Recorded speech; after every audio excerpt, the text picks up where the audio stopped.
Hello दोस्तों, welcome to back my YouTube channel JP commerce classes. दोस्तों, आज की इस वीडियो में हम लोग इनकम टैक्स में इनकम फ्रॉम हाउस प्रॉपर्टी के बारे में पढ़ेंगे।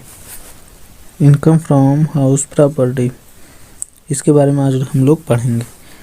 हेड ऑफ इनकम आइए देख लेते हैं। हेड ऑफ इनकम में जो है इनकम फ्रॉम सैलरी, ये अभी हम लोगों ने नहीं पढ़ा है। Income from business and profession, इसको भी हम लोगों ने नहीं पढ़ा है। इनकम फ्रॉम कैपिटल गेन, इसको हम लोगों ने पढ़ लिया है। इनकम फ्रॉम हाउस प्रॉपर्टी, इसको हम लोग आज पढ़ेंगे।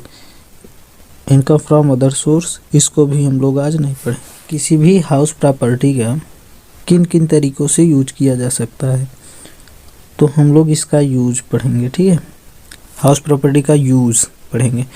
इस यूज़ में जो है पहला यूज़ क्या हो सकता है हाउस प्रॉपर्टी का, जैसे कि आप किसी मकान को लेट आउट मतलब कि किराए पर उठाए हों।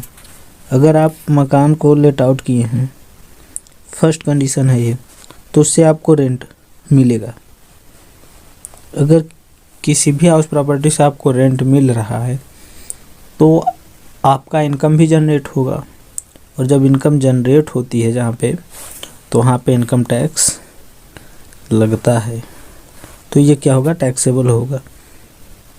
नेक्स्ट है सेल्फ ऑक्युपाइड। इसमें क्या है, जैसे कि आपका मकान है, आप उसमें स्वयं रहते हैं, तो आप स्वयं रहते हैं तो उस पर रेंट थोड़ी आप देंगे, और उससे आपका कोई इनकम भी नहीं जनरेट होगा। जब आपका ये इनकम नहीं जनरेट होगा तो ये नॉट टैक्सेबल, मतलब कि आपको टैक्स नहीं देना पड़ेगा उस वाले मकान पे। और तीसरी कंडीशन क्या हो सकती है, जैसे कि आप कोई बिजनेस या फिर प्रोफेशन का कार्य कर रहे हैं। मान लीजिए आप बिजनेस का वर्क कर रहे हैं अपने मकान में, तो आपको इनकम जनरेट हो रही है, लेकिन जो इनकम जनरेट हो रही है वो बिजनेस वाले हेड का है, ना कि आपको हाउस प्रॉपर्टी से इनकम हो रही है। तो यहाँ पर आपको हाउस प्रॉपर्टी से जब कोई भी इनकम नहीं जनरेट हो रही है तो टैक्सेबल नहीं होगा। ये हम लोगों को पढ़ना भी नहीं है, पढ़ना है हम लोगों को केवल यही दो, ये और ये पहला दूसरा। अब किसी भी हाउस को आप या तो परचेज करेंगे या तो फिर उसका जो है कंस्ट्रक्शन कराएंगे। मान लीजिए आपके पास कोई हाउस है, उसको आप परचेज कर रहे हैं या फिर कंस्ट्रक्ट करा रहे हैं, तो परचेज करने के लिए आपके पास दो कंडीशन होगी, या तो आपके पास कैश होगा, या तो आप किसी से उधार लेकर उसको परचेज करेंगे या फिर बनवाएंगे। तो दो कंडीशन है। उन दो कंडीशन में पहला कंडीशन क्या है, लोन टेकन और बोरोइंग, मतलब आप किसी से लोन लेकर बनवा रहे हैं। अगर आप लोन लेकर बनवाएंगे किसी भी मकान को, मान लीजिए आपने लोन लेकर बनवाया और जो है उस मकान को आपने आधे हिस्से को लेट आउट कर दिया और आधे हिस्से में आप स्वयं रहते हैं, सेल्फ ऑक्युपाइड है। तो आधे हिस्से को जो आपने लेट आउट किया है और आप लोन लेकर बनवाए हैं, तो आपको इंटरेस्ट भी पे करना पड़ेगा ना। ठीक है, आप इंटरेस्ट उस लोन का पे करेंगे, इंटरेस्ट ऑन लोन।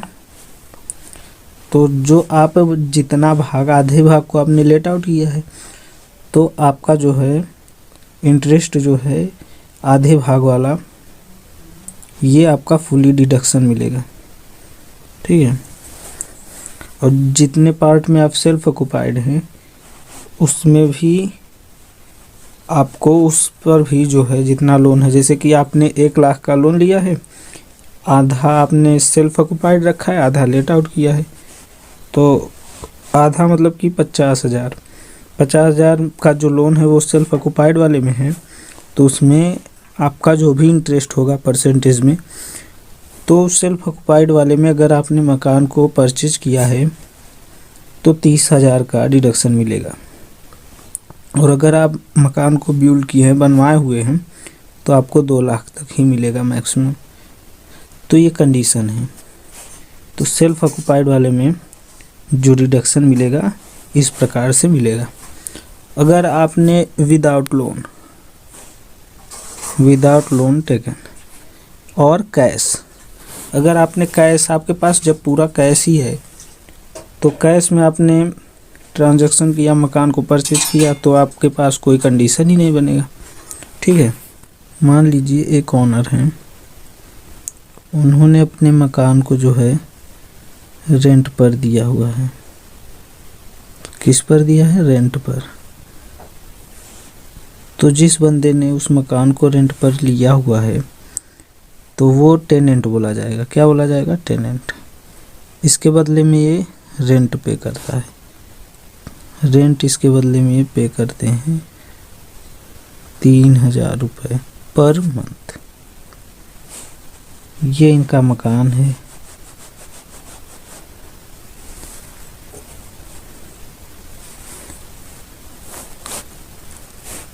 टेनेंट जब इसका 3000 रुपये पर मंथ पेमेंट करता है तो 12 महीने का 36,000 हुआ।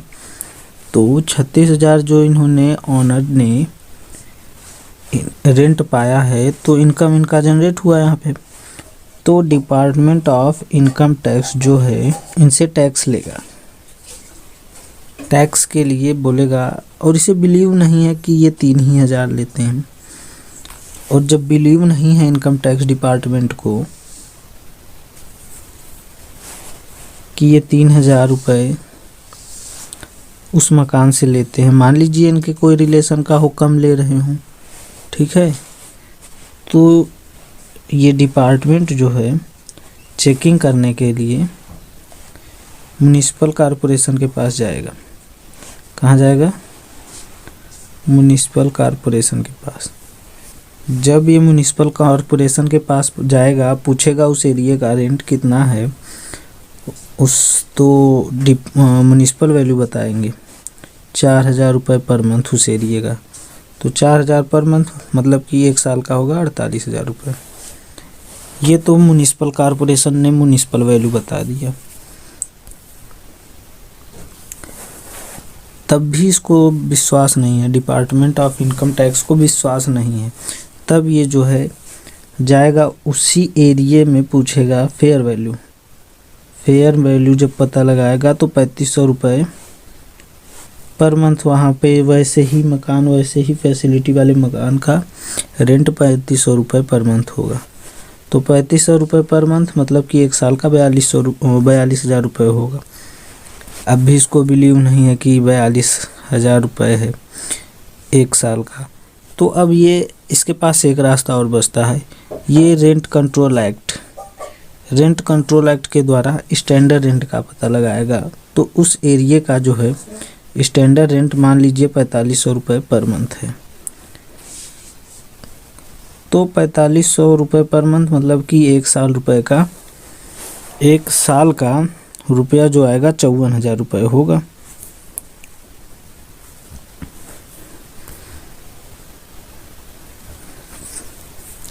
तो कैसे फिक्स किया जाए कि इसका जो है रेंट कितना है? वो तो बता रहा है कि 3,000 रुपये पर मंथ हम लेते हैं, तो 36,000 रुपये 1 साल का हुआ। तो इसको जो है करने के लिए ये म्युनिसिपल कॉरपोरेशन वाली वैल्यू और फेयर वैल्यू इन दोनों में कंपेयर करेगा, जो सबसे ज़्यादा होगा वही मानेगा। डिपार्टमेंट ऑफ इनकम टैक्स 48,000 रुपये इन दोनों वैल्यू में ज़्यादा है। देखिए पहला तो ये कितना है, ये 48,000 है और इसका है 42,000। इन दोनों में 48,000 सबसे ज़्यादा है, ठीक है। और ये स्टैंडर्ड रेंट जो है मान लेगा इस स्टैंडर्ड रेंट और इन दोनों में कंपेयर करेगा। स्टैंडर्ड रेंट और ये जो 48,000 आया है इन दोनों में कंपेयर करेगा, जो दोनों में कम हो। दोनों में कम कितना है? 48,000 है, ठीक है। अब इसका जो है कंपेयर किसके साथ करेगा? एक्चुअल रिसीव जो है इसको 36,000 हुआ है, तो इसके साथ जब ये कंपेयर करेगा, कंपेयर इसमें क्या करेगा? विच एवर इज मोर, मतलब जो ज़्यादा हो। तो ज़्यादा कितना है इन दोनों में, इन दोनों में ज़्यादा कितना है 48,000। तो 48,000 ही ये फिक्स रेंट मान लेगा, ठीक है। और इसी को हम लोग बोलते हैं ग्रॉस एनुअल वैल्यू। अब ग्रॉस एनुअल वैल्यू के बारे में हम लोग नए वीडियो में बात करेंगे, ठीक है। तो उसका रेंट मान लिया जाएगा 48,000, ऐसे फिक्स किया जाता है। उसके बाद जो है जब ये पता चल गया कि कितना रेंट है, तब बोलेगा ना, ऑनर बोलेगा अरे इतना नहीं है, इसके साथ साथ हमने कुछ खर्च भी किए हैं, जो है उसका हमें रिडक्शन चाहिए। तो डिपार्टमेंट बोलेगा कि ठीक है आप डिडक्शन ले लीजिए, लेकिन आप बताइए किस किस का आपको डिडक्शन चाहिए, किस चीज़ का। तो उसने बोला कि पहले हमें चाहिए इंटरेस्ट ऑन लोन का डिडक्शन। तो इंटरेस्ट ऑन लोन का डिडक्शन चाहिए, तो डिपार्टमेंट ऑफ इनकम टैक्स ने बोला कि ठीक है आप इंटरेस्ट ऑन लोन का डिडक्शन ले लीजिए। रेंटेड हाउस के लिए पूरा डिडक्शन लीजिए, और अगर रेंटेड नहीं है, सेल्फ ऑक्युपाइड है, तो उसका जो है आप 30,000 लीजिए या फिर 2 लाख। अगर मकान को आपने परचेज किया है तो 30,000 आपको डिडक्शन मिलेगा, और अगर आपने उसको बनवाया है तो 2 लाख का डिडक्शन मिलेगा। चलिए ये ठीक है, ये इतना क्लियर है। फिर दूसरा बोला कि हमने काफ़ी एक्सपेंसेस, हमने मकान में जो है काफ़ी एक्सपेंस और फैसिलिटी किए हैं, एक्सपेंस किए हैं। तो डिपार्टमेंट ऑफ इनकम टैक्स पूछेगा आपने क्या क्या एक्सपेंस किया है, क्या फैसिलिटी दी है। तो बताएगा हमने वॉचमैन दिया है, वॉचमैन के लिए हमें पेमेंट करना पड़ता है। हमने स्विमिंग पूल दिया है, उसकी साफ़ सफाई के लिए, स्विमिंग पूल ये सब के लिए हमें पैसा, इसका भी डिडक्शन चाहिए। खेलने कूदने के लिए या फिर इंजॉय के लिए फील्ड है, इन सब की फैसिलिटी जो दी है, इसके मेंटेनेंस के लिए हमें डिडक्शन चाहिए। तो लोग जानते हो क्या करते थे, इतना जो है फैसिलिटी गिना देते थे कि उनका इनकम जो है बहुत ही कम आता था। और जब इनकम कम आता था तो टैक्स भी कम आता था, तो इसलिए इनकम टैक्स डिपार्टमेंट ने फिक्स कर दिया कि हम 30% से ज़्यादा किसी को डिडक्शन नहीं देंगे, 30% से ज़्यादा, और 30% ये एनुअल वैल्यू का होना चाहिए। इससे ज़्यादा जो है हम डिडक्शन नहीं देंगे, चाहे आप करोड़ों रुपए गिना दीजिए कि हमने फैसिलिटी इतने रुपए का दिया है, तो आपको केवल एनुअल वैल्यू का 30% ही डिडक्शन मिलेगा। फिर उसने डिपार्टमेंट ने बोला कि और आपको क्या चाहिए। तो उसने बोला कि मैंने म्युनिसिपल टैक्स भी पे किया है, उसका भी हमें चाहिए डिडक्शन। तो बोला ठीक है डिपार्टमेंट इसका जो है डिडक्शन आपको देगा। अब ये जो सारी बातें हुई हैं, आइए इसको एक सिस्टमेटिक रूप में देख लिया जाए, ठीक है।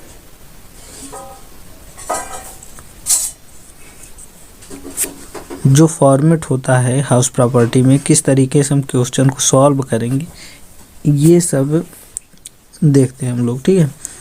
Computation of income from house property, house property के इनकम को कैसे कंप्यूट करेंगे उसको देखते हैं। Gross annual value, gross annual value का वीडियो हम बनाएंगे, लेकिन ग्रॉस एनुअल वैल्यू कैसे फिक्स होता है, क्या म्युनिसिपल वैल्यू होता है, क्या फेयर वैल्यू होता है, इन सब के बारे में हमने वीडियो में बात किया। तो ग्रॉस एनुअल वैल्यू डिटरमाइन करने के बाद जो अमाउंट आएगा उसको लिख देंगे, और म्युनिसिपल टैक्स को लेस कर दिया जाता है, और अनरियलाइज रेंट को भी लेस कर दिया जाता है, ठीक है। म्युनिसिपल टैक्स के बारे में भी हमने वीडियो में बात किया कि म्युनिसिपल टैक्स का डिडक्शन, अर्थात हमें छूट मिलता है, डिडक्शन नहीं बोल सकते, इसका छूट मिलता है। इन दोनों अमाउंट को ऐड करके लेस कर देंगे, और ये जो आएगा एनुअल वैल्यू बोला जाएगा। अब हम लोगों को क्या डिडक्शन भी मिलेगा ना, डिडक्शन मिलेगा अंडर सेक्शन 24 में। लेस कर देंगे क्या, 30% ऑफ एनुअल वैल्यू।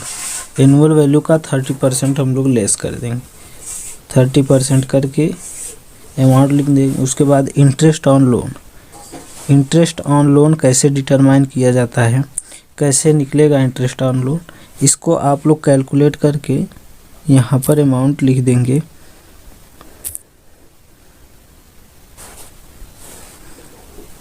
अमाउंट लिखने के बाद इन दोनों को ऐड करके लेस कर देंगे। जो अमाउंट आएगा उसे हम लोग taxable income from house property बोलेंगे। इस तरीके से ये पूरा हाउस प्रॉपर्टी का क्वेश्चन सॉल्व हो सकता है। दूसरा बना रहे हैं।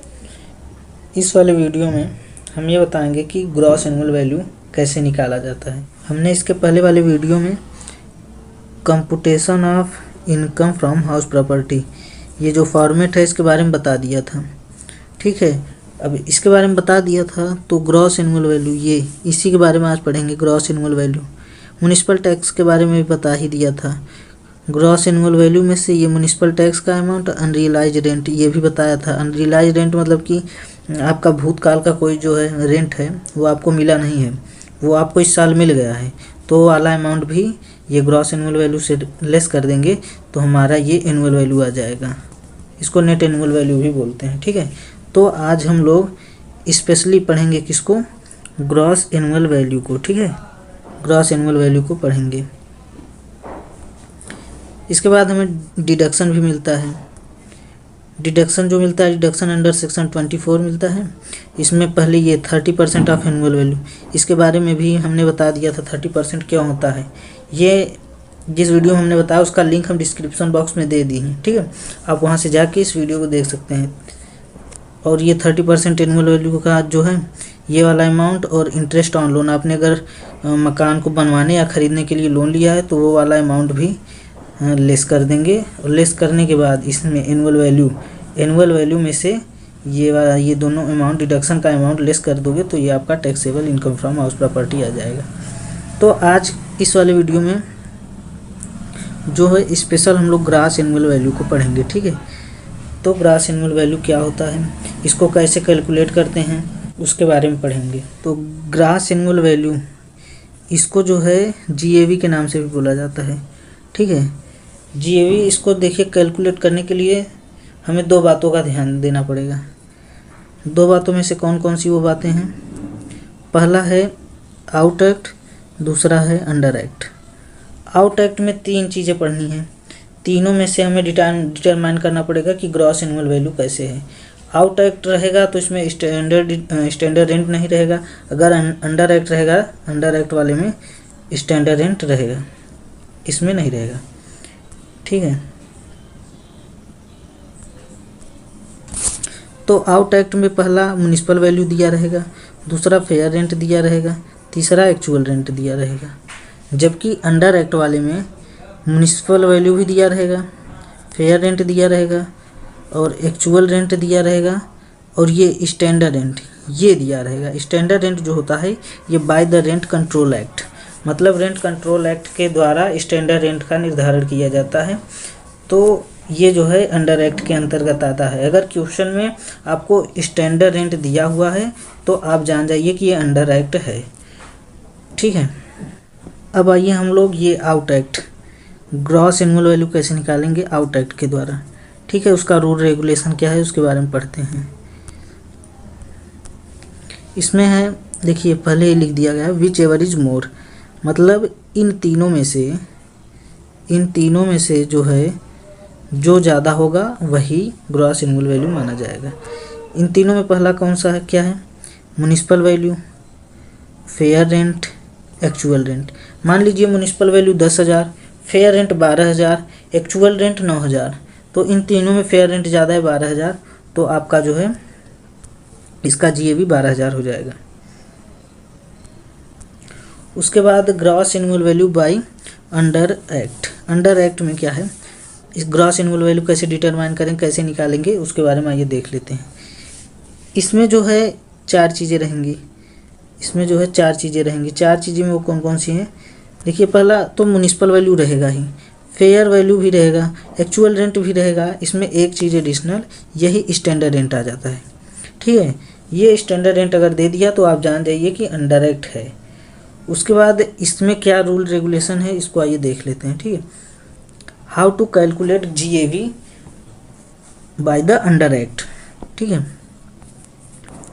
इसमें सर्वप्रथम आपको म्युनिसिपल वैल्यू वाली अमाउंट और फेयर वैल्यू, ये अमाउंट, इन दोनों में विच एवर इज मोर, जो ज़्यादा होगा वही अमाउंट लिख देंगे।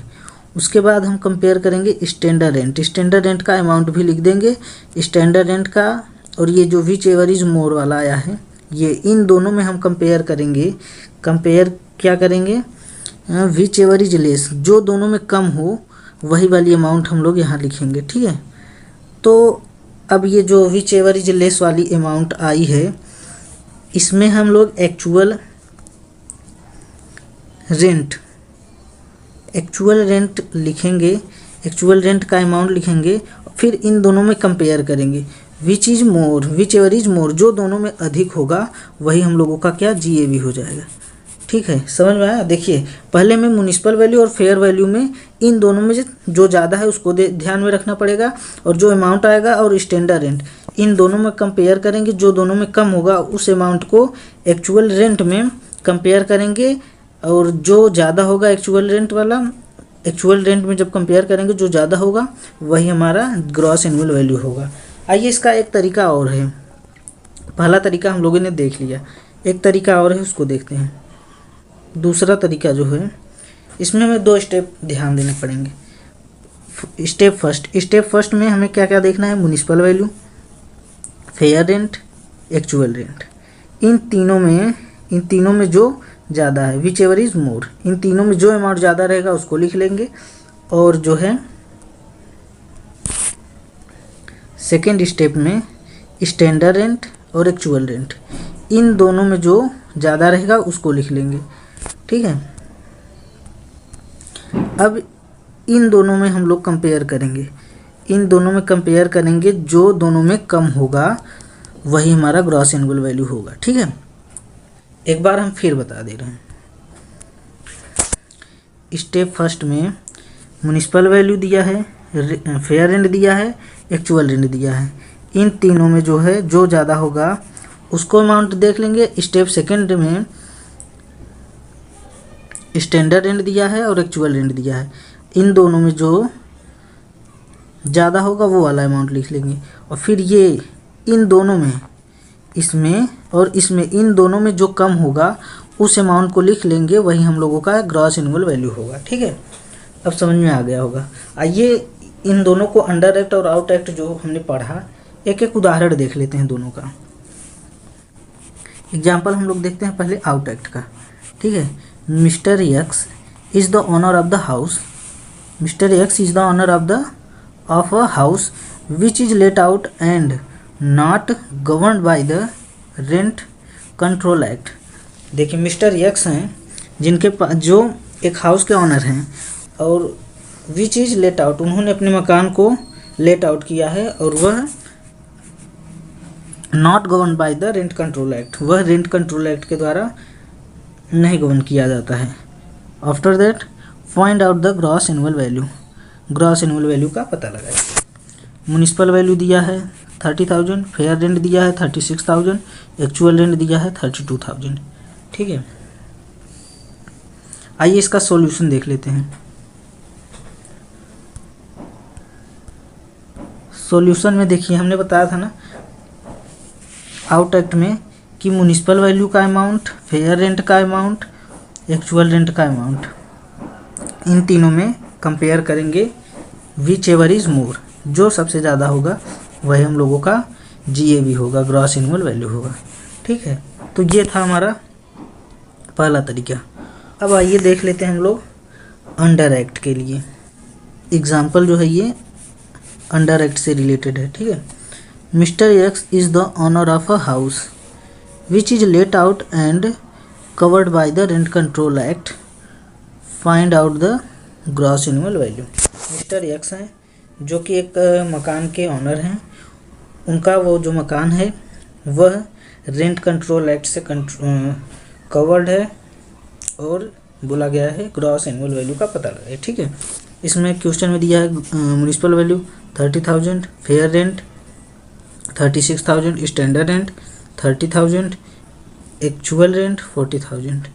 ठीक है, आइए इसका सॉल्यूशन देख लेते हैं। इसके सॉल्यूशन में हम लोगों ने देखिए 2 तरीका पढ़ा था ना, दोनों तरीकों से एक एक बार सॉल्व करेंगे। सॉल्यूशन देखते हैं। पहला तरीका जो है वो म्युनिसिपल वैल्यू क्वेश्चन में दिया है 30,000 और फेयर रेंट दिया है 36,000। बोला गया which ever is more, which ever is more दोनों में सबसे ज़्यादा क्या है 36,000। और स्टैंडर्ड रेंट क्वेश्चन में दिया है 30,000। अब दोनों में जो ज़्यादा हो जो दोनों में कम हो, विच एवर इज लेस दोनों में कौन कम है 30,000 कम है, उसको लिख लेंगे। अब एक्चुअल रेंट का अमाउंट दिया है क्वेश्चन में 40,000। अब बोला गया विच एवर इज मोर, इन दोनों में जो है कौन सा ज़्यादा है वो वाला अमाउंट लिखा जाएगा। विच एवर इज मोर तो दोनों में कौन सा ज़्यादा है 40,000, तो यही हमारा ग्रॉस एनुअल वैल्यू होगा 40,000। ये तो नियमानुसार है। ठीक है, एक तरीका और है। इस तरीके में देखिए 2 स्टेप होते हैं, पहला स्टेप ये, दूसरा स्टेप ये।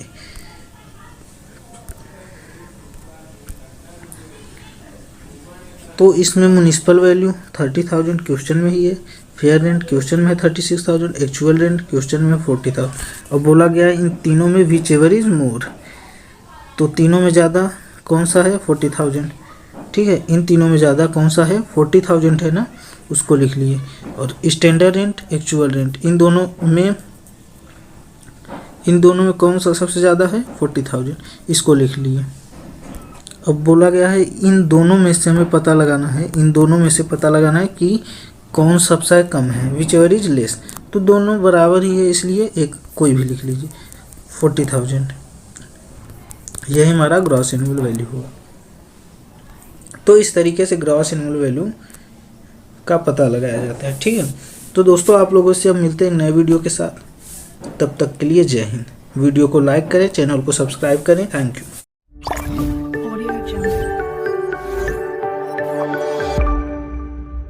हेलो दोस्तों, आज हम आप लोगों के लिए लेकर आए हैं हाउस प्रॉपर्टी के न्यूमेरिकल्स। आज हम लोग सॉल्व करेंगे न्यूमेरिकल क्वेश्चंस, जो है क्वेश्चन नंबर 1 हम लोग पढ़ते हैं। ठीक है, mister A is the owner of house property whose municipal valuation is 75,000 and fair rent is 80,000 not covered by the rent control act. इसका जो है म्युनिसिपल वैल्यू 75,000 है और फेयर रेंट 80,000 है और यह रेंट कंट्रोल एक्ट से कवर नहीं है। The construction of the house property was commenced on 1st January 2070 and completed on 30 April 2018. The building comprises of 3 units and is let out to Mr. X, Y and Z on an annual rent of 30,000 per unit.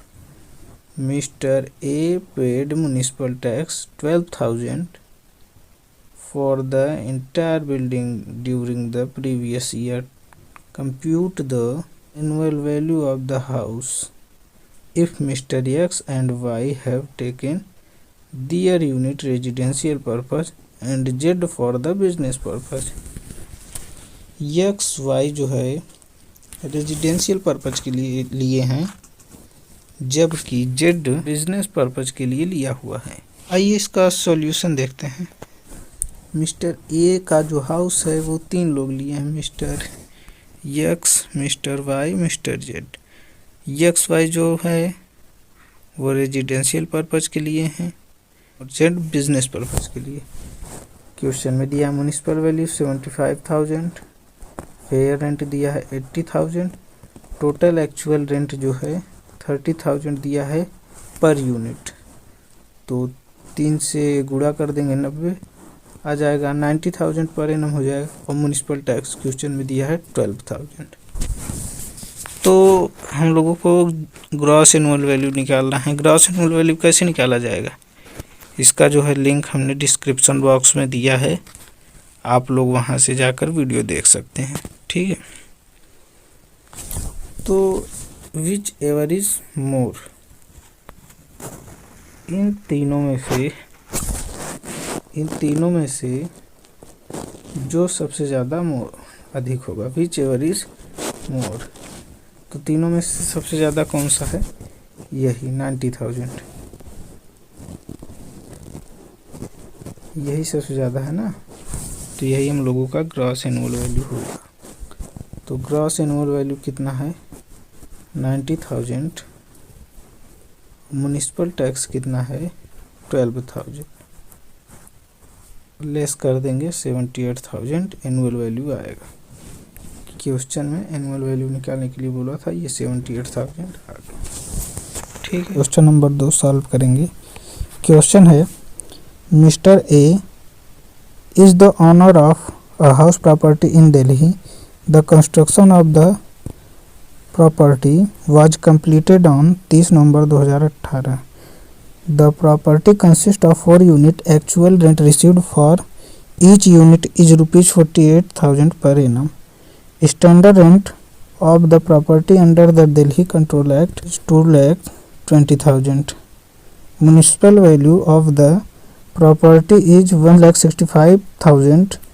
Rent of a similar property in the same locality is 2 lakh. Municipal tax paid for the whole house by the Mr. A during the previous year is rupees 35,000. 3 units are let out for residential purpose and 1 for professional purpose. Annual value of the property of the assessment year 2. Question ये बोल रहा है कि दिल्ली में एक house property है जिसमें 4 unit हैं, 3 यूनिट जो है लेट आउट हैं, और चौथी यूनिट जो है वो प्रोफेशनल पर्पज के लिए है। तो आइए इसका सॉल्यूशन देख लेते हैं। क्वेश्चन में दिया गया एक्चुअल रेंट 48,000 रुपये, लेकिन वो दिया है 1 यूनिट का, इसमें 4 से गुणा कर देंगे तो आ जाएगा 192, 1,92,000 रुपये। स्टैंडर्ड रेंट भी दिया है 2,20,000 रुपये क्वेश्चन में। म्युनिसिपल वैल्यू 1,65,000 दिया। म्युनिसिपल टैक्स इसमें दिया हुआ है क्वेश्चन में 35,000 पेड किया है, और जो है रेंट या फिर फेयर रेंट 2 लाख रुपए दिया हुआ है क्वेश्चन में। तो हमें चेक करना है, इसमें देखिए स्टैंडर्ड रेंट दे दिया है, मतलब कि स्टैंडर्ड रेंट मतलब ये रेंट कंट्रोल एक्ट से कवर हुआ है, ठीक है। तो इसमें हमें पहले इसमें देखना होगा इसका ग्रॉस एनुअल वैल्यू कैसे कितना होगा। तो एक्चुअल रेंट और स्टैंडर्ड रेंट, इन दोनों में जो ज़्यादा है उसको लिख लेंगे। इन दोनों में ज़्यादा कौन सा है, 1,92,000 और 2,20,000 में ज़्यादा 2,20,000 है, इसको एक तरफ रख लेंगे। उसके बाद म्युनिसिपल वैल्यू और फेयर रेंट और एक्चुअल रेंट, इन तीनों में जो सबसे ज़्यादा है उन दोनों को एक साइड में रख लेंगे। इन तीनों में सबसे ज़्यादा है ये 2 लाख, और वो जो उसमें आया था 2,20,000 और ये 2 लाख, इन दोनों में जो कम होगा, इन दोनों में कम है 2 लाख। तो 2 लाख जो है यही हम लोगों का ग्रॉस एनुअल वैल्यू होगा। तो ग्रॉस एनुअल वैल्यू हम लोगों का 2 लाख आ गया। म्युनिसिपल टैक्स इसमें से 35,000 हटा देंगे, ये दिया हुआ है म्युनिसिपल टैक्स, हम लोगों का एनुअल वैल्यू आ जाएगा 165। क्वेश्चन आइए देख लेते हैं। Compute the net annual value of the following information. Net annual value के लिए निम्नलिखित इंफॉर्मेशन दिए गए हैं। इसमें 4 लोग हैं, mister A, mister B, mister C, mister D. Municipal value जो है ए बी सी डी चारों का दिया है 60,000, 48,000, 36,000, 96,000। फेयर रेंट वैल्यू दिया है 75,000, 60,000, 45,000, 1,16,000। एक्चुअल रेंट दिया है 69,000, 54,000, 40,000, 1,20,000। स्टैंडर्ड रेंट दिया है, ए का दिया ही नहीं है, बी का 72,000, 42,000, 1,15,000। म्युनिसिपल टैक्स पेड किया जा रहा है 6,000, 4,800, 3,600 और 9,600। ठीक है, आइए सॉल्व देख लेते हैं। इसमें एनुअल वैल्यू निकालना है चार के चारों का। तो मिस्टर ए का पहले देख लेते हैं। एनुअल वैल्यू निकालने के लिए पहले ग्रॉस एनुअल वैल्यू निकालना पड़ता है। ग्रॉस एनुअल वैल्यू का वीडियो जो है जीएवी कैसे निकलता है ग्रॉस एनुअल वैल्यू, उसका वीडियो हम पहले से बना चुके हैं। उसका डिस्क्रिप्शन बॉक्स में हमने लिंक दिया है, आप जा करके वहाँ से उस वीडियो को देख सकते हैं और आसानी से ग्रॉस एनुअल वैल्यू निकाल सकते हैं। मिस्टर ए जो हैं ये रेंट कंट्रोल एक्ट से कवर नहीं है, तो इनका ग्रॉस एनुअल वैल्यू सिंपल तरीके से निकलेगा कि म्युनिसिपल वैल्यू, फेयर रेंट और एक्चुअल रेंट, इन तीनों में जो ज़्यादा होगा वही ग्रॉस एनुअल वैल्यू होगा मिस्टर ए का। ठीक है, तो इन तीनों में कौन सा सबसे ज़्यादा है? 75,000, तो इनका ग्रॉस एनुअल वैल्यू यही होगा। आइए सॉल्व देखते हैं। ये जो मिस्टर ए हैं इनका जीएवी कितना है ग्रॉस एनुअल वैल्यू? 75,000 है और म्युनिसिपल टैक्स 6,000 है। लेस कर देंगे 69,000, 69,000 आएगा, ये इनका एनुअल वैल्यू होगा। मिस्टर बी ये रेंट कंट्रोल एक्ट से कवर हैं, इसलिए इनके में स्टैंडर्ड रेंट ये दिया हुआ है, स्टैंडर्ड रेंट। तो हमें सबसे पहले ये इन तीनों का देखना पड़ेगा, इन तीनों में कौन सा सबसे ज़्यादा है? Municipal value, fair rent, actual rent. इन तीनों में सबसे ज़्यादा 60,000 है और स्टैंडर्ड रेंट और एक्चुअल रेंट, इन दोनों में जो ज़्यादा हो वो वाला अमाउंट। इन दोनों में जो है 72,000 ज़्यादा है, 72,000 ज़्यादा है और इसमें 60,000। अब दोनों में जो कम होगा वही ग्रॉस एनुअल वैल्यू होगा। इन दोनों में कम कौन सा है? यही 60,000। 60,000 ग्रॉस एनुअल वैल्यू होगा। ये ग्रॉस एनुअल वैल्यू 60,000 और म्युनिसिपल टैक्स 4800 क्वेश्चन में दिया हुआ है। लेस कर देंगे तो एनुअल वैल्यू आ जाएगा 55,200 रुपये। ठीक है, अब जो सी वाला है, सी वाला ये देख लेते हैं हम लोग। सी वाला भी रेंट कंट्रोल एक्ट से कवर है, तो इसमें जो है पहले हम लोग municipal value, fair rent, actual rent, इन तीनों में देख लेते हैं कौन सबसे ज़्यादा है। तो सबसे ज़्यादा यही 45,000 ये है 45,000, और स्टैंडर्ड रेंट और एक्चुअल रेंट इन दोनों में जो ज़्यादा होगा वो वाला है 42,000 इसमें ज़्यादा है।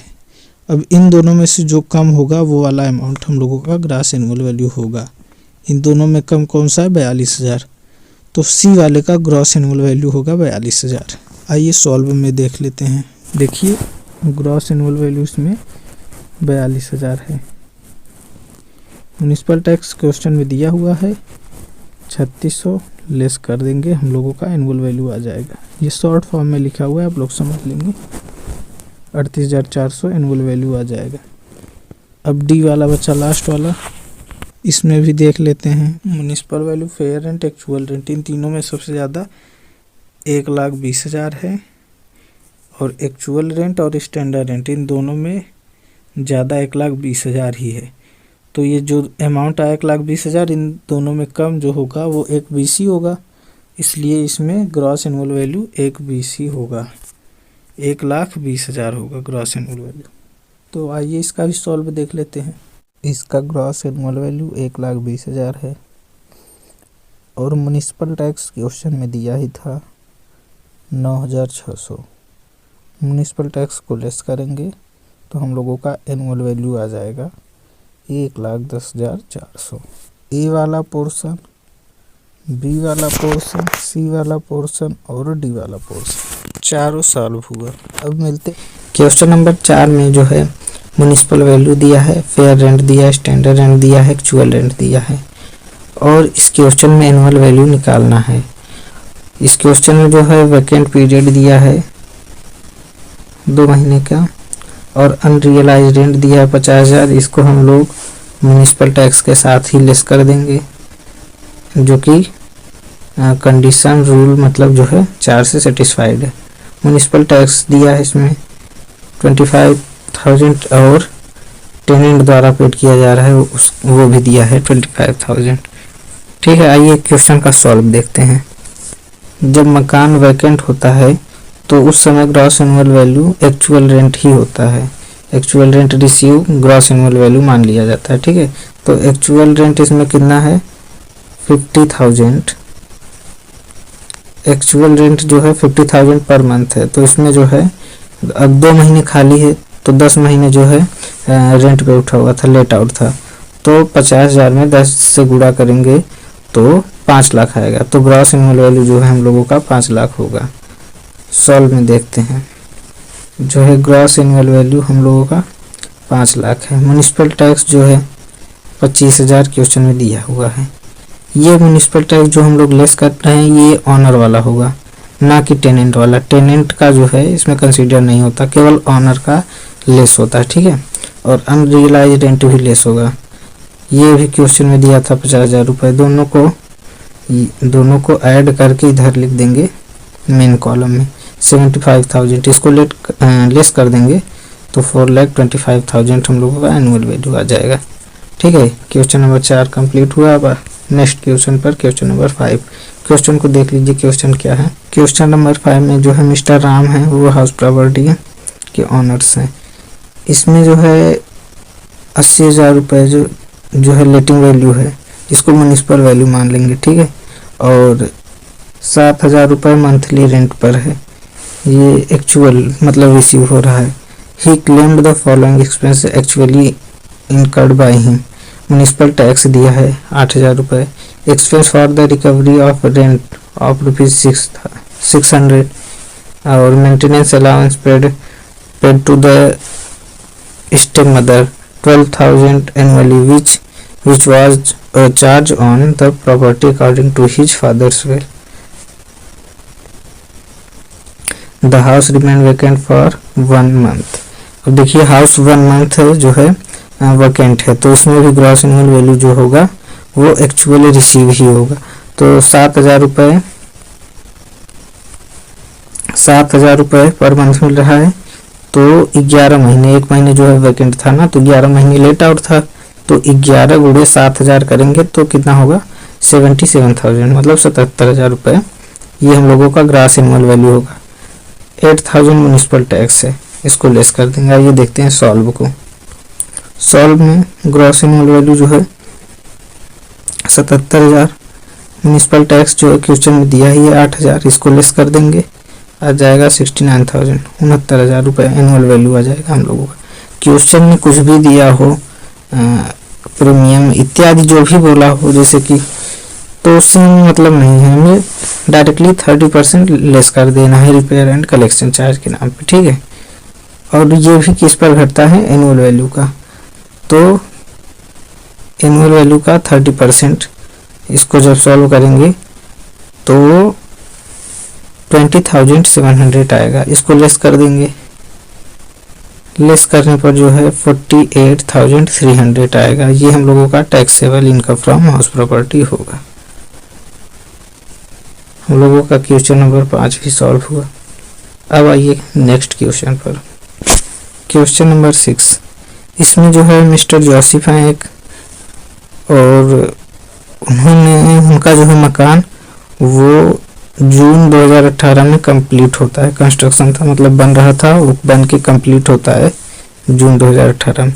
और उसके बाद जो है उनका 96,000 रुपये लेटिंग वैल्यू है, मतलब कि वो लेट आउट हुआ 96,000 रुपये। म्युनिसिपल टैक्स जो है पेड किए हैं 20,000 रुपये, और ये बोल रहे हैं ही स्पेंड 24,000 इन्होंने वाइट वॉशिंग पर एक्सपेंस किए हैं।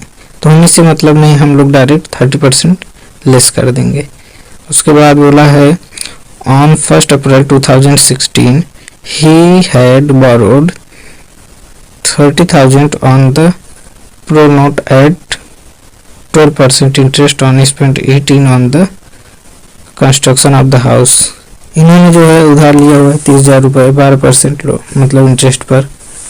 तो इसका भी इंटरेस्ट का कैलकुलेशन होगा, उसको भी हम लोग देखेंगे। 12% है, इसको भी लेस कर देंगे। फिर आइए nothing has not repaid out of the loan so for mister Joseph earns a salary. उन्होंने सैलरी भी उनको मिल रहा है 20,000 रुपये per month. he has a scooter for going to the office and spends for petrol etc. on an average 1000 per month. Compute his income from house property and also his total income for the assessment year 2022-23. ठीक है, आइए इसका भी solve हम लोग देखते हैं। Question में लेटिंग वैल्यू दिया हुआ ही था 96,000, इसको म्युनिसिपल वैल्यू भी बोलते हैं। ठीक है, तो ग्रॉस एनुअल वैल्यू 96,000 हो गया। म्युनिसिपल टैक्स इसमें से घटा देंगे 20,000 रुपये, 76,000 हो गया। ये हम लोगों का एनुअल वैल्यू हो जाएगा। 30% repair and collection charge on annual value, इसको लेस कर देंगे। सॉल्व करेंगे, एनुअल वैल्यू का 30% आएगा 22,800 आएगा। और इंटरेस्ट ऑन लोन ये भी लेस होता है। ये हम लोगों का कैलकुलेशन है 5,040, ये इतना आएगा। इसका आइए कैलकुलेशन देख लेते हैं। वर्किंग नोट, आइए इसको देखते हैं। 30,000 रुपये 12% पर लोन उधार लिया हुआ था। ठीक है, हम लोगों का कंस्ट्रक्शन जो है सन 2018-19 में कंप्लीट हुआ है। तो जिस ईयर में कंस्ट्रक्शन कंप्लीट होता है उस ईयर को छोड़कर उसके पिछले वाले ईयर में मतलब 31 मार्च में चले जाते हैं। जैसे कि 1 अप्रैल 2018 से लेकर 31 मार्च 19 तक होगा, तो इसी के बीच में कंस्ट्रक्शन कंप्लीट हुआ है। तो इस ईयर को छोड़कर उसके पिछले में 31 मार्च में चले जाएंगे। ठीक है, और उसके बाद चेक किया जाएगा कि लोन कब लिया गया था। लोन 1 अप्रैल 16 में लिया गया था। 16 से लेकर 17 तक 1 साल होगा और 17 से लेकर 18 तक 1 साल और, मतलब 2 साल हो जाएगा। 16 से 17, 17 से 18 2 साल हुआ। तो प्रीवियस ईयर जो इंटरेस्ट होगा इसको कैसे कैलकुलेट करेंगे। 30,000 2 साल हो गया है ना, 30,000 गुणे 2 गुणे 12/100, मतलब 12% का निकालना है ना। ये दिया हुआ 12%। इंटरेस्ट ऑन लोन बराबर current year interest plus previous year interest upon 5। तो प्रीवियस ईयर इंटरेस्ट हम लोगों ने निकाल लिया 7,200, और फिर ये करंट ईयर इंटरेस्ट निकाल लें 30,000 गुणे 12/100। ठीक है, प्लस ये इसको निकाले ही हैं हम लोग 7200। तो 7200/5 इसको सॉल्व कर लेते हैं। मतलब कि जब ये करंट ईयर इंटरेस्ट निकालेंगे तो 3600 आएगा, प्लस 7200/5 करेंगे तो 1440 आएगा। दोनों को ऐड कर देंगे तो 5040 आ जाएगा। 3600 और 1440 दोनों को जब ऐड करेंगे 5040 आएगा। तो यही हम लोगों का इंटरेस्ट ऑन लोन होगा। मतलब सॉल्व में लिखे हैं 5040, 22,800, 5040 दोनों को ऐड करके मेन कॉलम में लिख देंगे 27,840, और ये एनुअल वैल्यू में से इसको लेस कर देंगे तो 48,160 होगा। ये taxable income from house property होगा। ठीक है, taxable income from house property होगा। ये 48,160 जो है हम लोगों का टैक्सेबल होगा। और क्वेश्चन में बोला था ये सैलरी भी पाते हैं 20,000 रुपये पर मंथ। तो 12 महीने पाएंगे सैलरी, तो 20,000 अगर पर मंथ पाते हैं तो 2,40,000 पूरे 1 साल में पाएंगे। तो सैलरी में 50,000 रुपये का डिडक्शन मिलता है। 50,000 रुपये लेस कर देंगे तो 1,90,000 आएगा। 1,90,000 इनकम फ्रॉम सैलरी होगा और 48,160 हाउस प्रॉपर्टी का होगा। और जब दोनों को ऐड कर देंगे तो 2,38,160 आएगा। इस तरीके से हम लोगों का क्वेश्चन नंबर 6 भी कंप्लीट होता है। दोस्तों, अब हम मिलते हैं आप लोगों से एक नए वीडियो के साथ, और वीडियो को लाइक करें, चैनल को सब्सक्राइब करें। Thank you so much for watching the video.